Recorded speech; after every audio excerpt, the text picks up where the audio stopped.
Class 7-এর একটা কবিতা পাঠ করে শোনাবো আজ। সেটি হলো নোট বই, সুকুমার রায়ের লেখা। এই দেখো পেন্সিল নোটবুক এ হাতে, এই দেখো ভরা সব কিলবিল লেখাতে। ভালো কথা শুনি যেই চটপট লিখি তাই। ফড়িংয়ের কটা ঠ্যাং, আরশোলা কি খায়। আঙুলেতে আঠা দিলে কেন লাগে চটচট। কাতুকুতু দিলে গরু কেন করে ছটফট।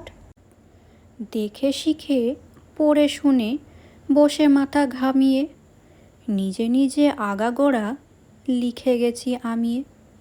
কান করে কটকট, ফোড়া করে টনটন। ওরে রামা ছুটে আয়, নিয়ে আয় লণ্ঠন। কাল থেকে মনে মোর লেগে আছে খটকা। ঝোলা গুড় কিসে দেয়, সাবান না পটকা। এই বেলা প্রশ্নটা লিখে রাখি গুছিয়ে, জবাবটা জেনে নেব মেজদাকে খুঁচিয়ে। পেট কেন কামড়ায় বলো দেখি পারকে, বলো দেখি ঝাঁজ কেন জোয়ানের আড়কে।